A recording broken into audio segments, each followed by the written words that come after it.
बिस्मिल्लाहिर्रहमानिर्रहीम। अस्सलाम वालेकुम डियर स्टूडेंट्स, हमारी इस वीडियो में जो टॉपिक है आज का that is drug addictions and associated problems. जैसे कि आप जानते हैं कि प्रीवियस वीडियो में हमने एडिक्टिव ड्रग्स के बारे में पढ़ा है कि ऐसी ड्रग्स होती हैं जो अपना एडिक्टिव कर देती हैं, एडिक्शन कर देती हैं उस इंसान को जो उसको कंटिन्यूसली यूज़ करता रहता है और उसके जहनी एक्टिविटीज़ को इतना काबू में कर लेती कि उनके बगैर जो है, उन ड्रग्स को यूज़ किए बगैर उस पर्सन का जो है समझ ले गुजारा नहीं होता। असल में उसने बॉडी के अंदर इस तरह अपनी जगह बना ली होती है कि बॉडी उसको अपना हिस्सा समझना शुरू कर देती है, इसलिए लोग इसके आदी हो जाते हैं। तो उसी हवाले से हमने बात करनी है कि ड्रग एडिक्शन और उससे एसोसिएटेड प्रॉब्लम्स। असल में हमारे पास जो समझ लें कि जब सोशली हमने स्टडी किया तो पता चला कि जो ड्रग एडिक्ट पर्सन होते हैं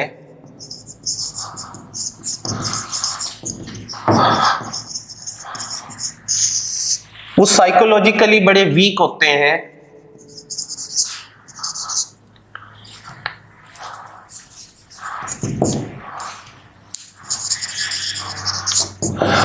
अपने बिहेवियर के लिहाज से, क्योंकि उनके जहनी एक्टिविटीज को इस नशे की लत ने इस कदर डैमेज कर दिया गया होता है कि उनकी तमाम एक्टिविटीज जो अपसेट सी हो जाती हैं। और इसीलिए कहते हैं कि उनके जो बिहेवियर्स होते हैं वो अनप्रेडिक्टेबल होते हैं, यानी हमें पता नहीं होता कि उनके बिहेवियर जो हैं किस वक्त किस तरह का मूड बना लें, किस तरह के उनके बिहेव करने लग जाएं। अनप्रेडिक्टेबल बिहेवियर होते हैं। इसलिए वो कहते हैं साइकोलॉजिकल जो पीपल हैं, साइकोलॉजी स्टडी करने वाले या साइकोलॉजिस्ट क्या कहते हैं कि जो ड्रग एडिक्टिव लोग होते हैं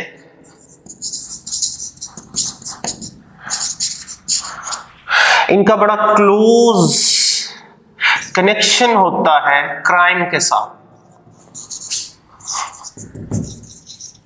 एक लाइन होती है दिमागी तौर पर देखा जाए कि जो नशे करने वाले लोग होते हैं वो जुर्म के बड़ा करीब होते हैं। उसकी रीजन ये है कि जब उन्हें अपनी वो ज़रूरत के मुताबिक नशा नहीं मिल रहा होता तो उनके ख्यालात जो हैं वो बहुत ज़्यादा डिप्रेसिव हो जाते हैं वो, और इसलिए उन्हें अच्छाई या बुराई का जो कॉन्सेप्ट है वो उनको ज़हनों से ख़त्म हो जाता है और वो जुर्म करने को भी बुरा नहीं समझते। और इसलिए वो अपने उस नशे को पूरा करने के लिए, जाहिर सी बात है अगर किसी के घर में कोई नशा करता है तो वो तो नहीं चाहेगा कि मेरे भाई या मेरा कोई बेटा जो है इस तरह की बुरी आदत में पड़े।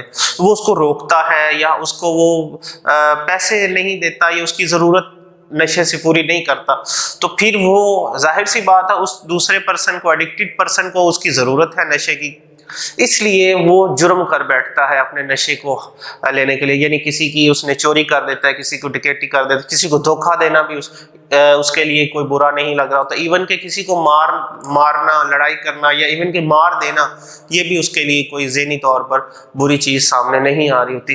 तो ये बहुत से ऐसे क्राइम्स हैं, यानी क्रिमिनल एक्ट्स ऐसे हैं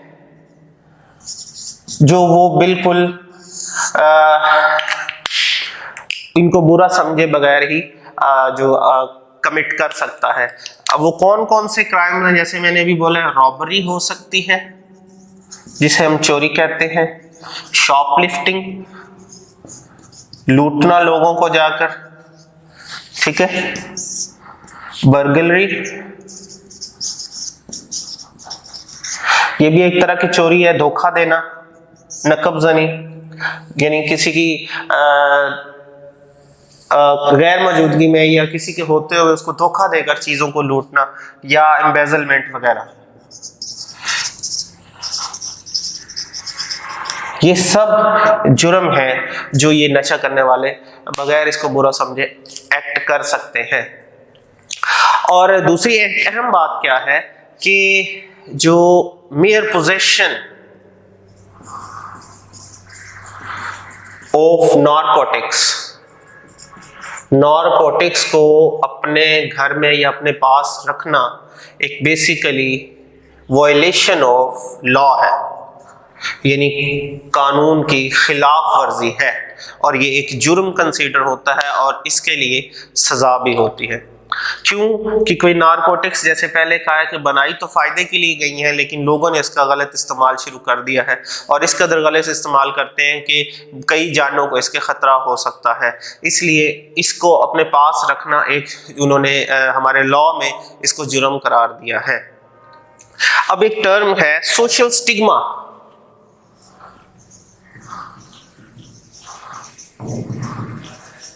सोशल स्टिग्मा क्या है? अगर मैं सिंपल वे में कहूं तो अनएक्सेप्टेंस है